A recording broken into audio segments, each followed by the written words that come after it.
Bonjour. Alors, je vais vous présenter deux personnes à qui je dois dire merci.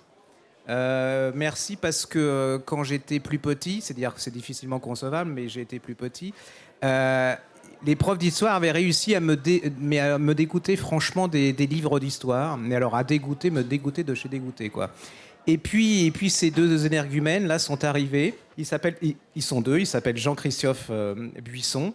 Euh, alors, je vais vous le montrer. Voilà, il a fait entre autres les grands duels. Alors, si vous aimez pas l'histoire, si vous connaissez pas l'histoire, ou si vous avez des jeunes hommes à partir de 17-18 ans, vous leur faites lire ça et vous verrez, ils iront au cours d'histoire avec plaisir. Ça s'appelle Les grands duels qui ont fait la France chez Perrin. Et puis l'autre monsieur, c'est Jean-Christian Petit-Fils. Alors ça, c'est un monument aussi. Hein, c'est mon idole. Si, si. Il a écrit entre autres chez Perrin Le siècle de Louis XIV et il a fait paraître là, moi ça m'a fait découvrir un personnage qui est Louis XV, qui est un... Voilà, le Louis XIV était déjà un monument, hein, on peut le dire, c'est une référence. Je voudrais bien savoir comment vous choisissez vos personnages. Pourquoi Louis XV et pas... Pourquoi pas comme Louis XII ou voilà, c'est... Alors, j'ai commencé une série, en fait, des Louis, des derniers Louis de l'Ancien Régime. Je les ai fait un peu dans le désordre. C'est le quartet dans le désordre, hein, puisque j'ai commencé par Louis XIV. Ensuite, j'ai fait un Louis XVI, puis un Louis XIII, et enfin un Louis XV. Bon, l'essentiel, c'est de le lire dans l'ordre, évidemment. La thématique générale, c'est de montrer comment s'est construit ce qu'on a appelé l'absolutisme, qui est un bien grand mot qu'il faudrait expliquer. Et puis, comme à partir de Louis XIII et de Richelieu, s'est poursuivi sous Louis XIV, et puis comment tout cela se déconstruit, tout cela se disloque à partir de Louis XV et jusqu'à Louis XVI, et à la Révolution, bien entendu.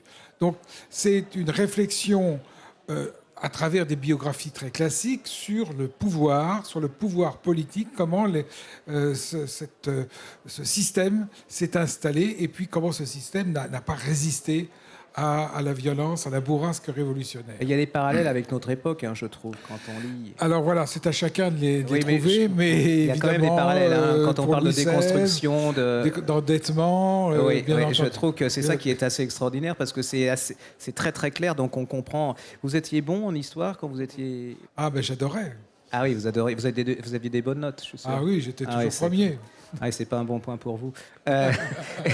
Et vous étiez bon en histoire quand vous étiez... Oui, j'étais assez bon. Ah oui, c'est des bons élèves. Mais en moi, plus. d'abord, vous étiez très aimable de me mettre dans le même beau panier que Jean-Christian Petit-Fils, qui est, je pense que le travail que j'accomplis est bien loin d'atteindre la qualité, la rigueur et écoutez, impressionnant. Il se complète. Oui, peut-être. Et d'ailleurs, le livre dont vous parlez, Les grands duels qui ont fait la France, Jean-Christian, c'est un livre collectif en fait que j'ai dirigé. L'idée étant de montrer que la France s'est construite à travers des conflits personnels, des conflits collectifs avec les guerres, mais aussi des conflits personnels, et que finalement, ces conflits entre deux hommes, entre un homme et une femme parfois, ou entre deux femmes, ont abouti à ce qui est devenu la France, et que si l'autre l'avait emporté, la France serait différente, mais qu'à un moment donné, il y a un conflit entre deux personnes, et c'est le règlement de ce conflit qui fait avancer la France, ou n'importe quel pays dans le monde d'ailleurs, et que tous les problèmes ne se résolvent pas en se mettant autour d'une table en disant on va finir par s'entendre. Malheureusement, les hommes sont ainsi faits que ça ne marche pas comme ça, et que pendant longtemps, il y a une grande école de pensée historique qui voulait expliquer l'histoire par les grands mouvements économiques, les grands mouvements démographiques, les grands mouvements climatiques, les grands mouvements sociologiques, les grands mouvements démographiques. Et l'idée, c'est de dire non, l'histoire, elle se fait par des hommes qui ne savent pas l'histoire qu'ils sont en train de faire, mais ce sont eux qui sont déterminants dans l'évolution de la société. Aujourd'hui, le duel qu'il y a eu entre Louis XI et Charles le Téméraire a été décisif pour la naissance de l'État français, de l'État monarchique français et de la centralisation du pouvoir, ce que raconte ensuite formidablement Jean-Christian Petit-Fils dans ses biographies des grands rois. Le duel entre Henri III et le duc de Guise, s'il n'y avait pas eu ce duel, si Henri III n'avait pas fait assassiner le duc de Guise, la France aurait peut-être contracté une alliance avec l'Espagne catholique, par hostilité à Henri de Navarre qui était protestant, même si ensuite il deviendra Henri IV et se convertira. Mais l'histoire de France eût été très différente. Donc voilà, c'est ces récits qui nous semblent intéressants à raconter, notamment effectivement pour les jeunes gens, comme une initiation à l'histoire, peut-être plus intéressante effectivement que celle qui est racontée aujourd'hui à l'école. En tout cas, on a plus de place pour le faire, plus de liberté aussi.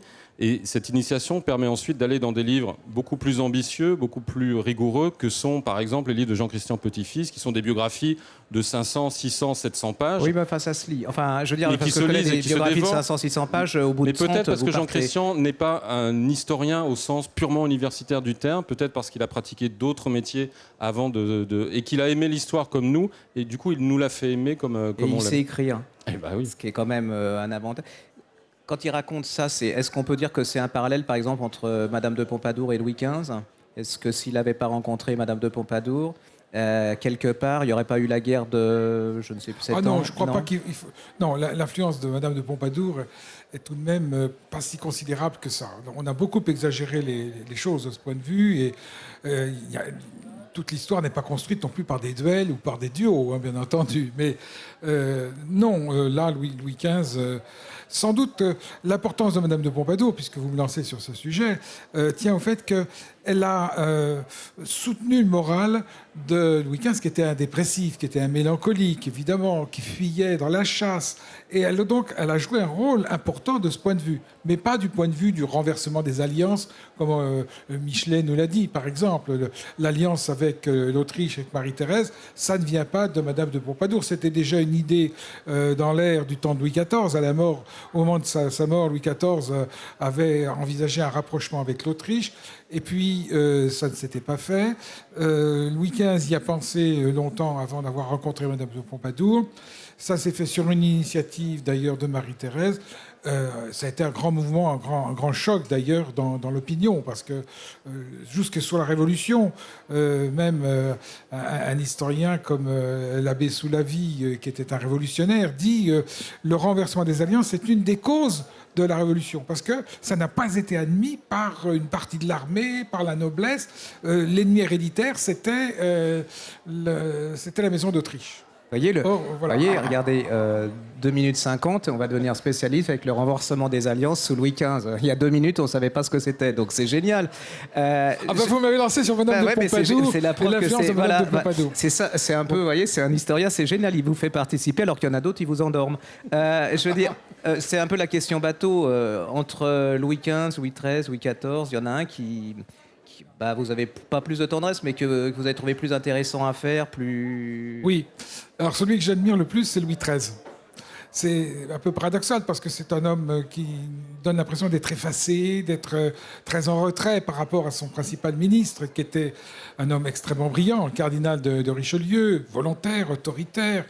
Et en réalité, on s'aperçoit que l'homme qui tire les ficelles, qui tient en main les rênes de l'État, c'est Louis XIII. Et cet homme, moi, m'émeut beaucoup, parce que c'est un malade, un grand malade. Il meurt à 43 ans d'une maladie intestinale chronique. Il est bègue, donc il est mal à l'aise en société. Et en même temps, il a un sens de la plénitude de son pouvoir. Il habite pleinement la fonction, on dirait aujourd'hui. Il est vraiment roi de France. Il a été sacré à Reims. Il a le sens de l'État, le sens du pouvoir, et il sait en imposer. Le cardinal de Richelieu, que je citais tout à l'heure, donc connu pour son autoritarisme et son influence, disait: les 4 coins du cabinet du roi sont plus difficiles à conquérir pour moi que tous les champs de bataille de l'Europe. Donc, le roi est épineux, est difficile, et veut marquer son territoire, son autorité. Et c'est l'association de ces 2 hommes, finalement, un homme plein de volonté et d'enthousiasme aussi, qui aime la France, qui est Louis XIII, et puis ce cardinal, ce grand cardinal, qui aime l'État et qui était un très grand serviteur. C'est l'association de ces 2 volontés qui a transformé profondément la France. Ok. Les Assassinés, vous avez écrit Les Assassinés, c'est-à-dire que une espèce de collection de horribles choses. C'est un peu dans la même trajectoire, mais C'est la Pour même vous, idée. c'est lequel le plus, dans tous ces épisodes, quel est celui qui vous a le choqué le plus ou qui a le plus d'importance, qui vous a le plus surpris en écrivant, quand vous pensez à ce livre, vous pensez tout de suite à laquelle bon, moi je pense à Sissi impératrice parce que bon voilà, parce que la pauvre femme, bon, elle a une vie de chien et elle meurt d'une façon absolument. Surtout, c'est l'assassinat le plus injuste, un des plus injustes de l'histoire du monde, puisque elle est assassinée par un anarchiste italien qui voulait tuer un grand d'Europe qui symbolisait le pouvoir monarchique, impérial, étatiste. Et il assassine la personne qui est la moins sensible à ce pouvoir-là et qui fait tout pour fuir ce pouvoir, pour fuir la cour autrichienne qu'elle déteste. François Joseph, elle est neurasthénique, elle se promène en Europe et elle déteste justement le décorum monarchique. Et en fait, il était venu pour assassiner quelqu'un. Le comte de Paris était parti la veille, donc il est tombé sur Sissi. Donc c'est une des morts les plus absurdes qui soit. Quand un nostalgique du Sud assassine Lincoln, d'une certaine manière, il y a une certaine cohérence. Il déteste l'idée que les esclaves puissent un jour être émancipés. Donc la guerre civile vient de se terminer, le Nord l'a emporté, il est fou furieux, il tue Lincoln, qui est le président du Nord. Et ce qui est intéressant aussi dans les assassinats, c'est que souvent les assassinats provoquent exactement l'effet contraire.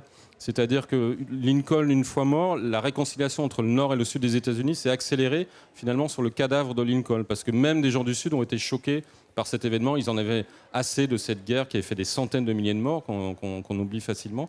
Mais moi, l'assassinat qui me hante réellement, c'est celui de Sadat, parce qu'il a des résonances tellement contemporaines. Sadat a été tué par les frères musulmans.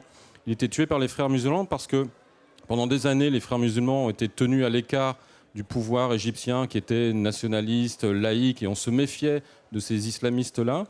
Et Sadat, à un moment donné, a lâché un peu de l'Est avec les frères musulmans, et ça lui a coûté très cher, puisque les frères musulmans l'ont assassiné au Caire, dans cet assassinat qui est aussi très important, parce que c'est un des premiers qu'on a vu à la télévision, presque en direct. Il n'y avait que 2 chaînes qui le transmettaient, mais les images existaient.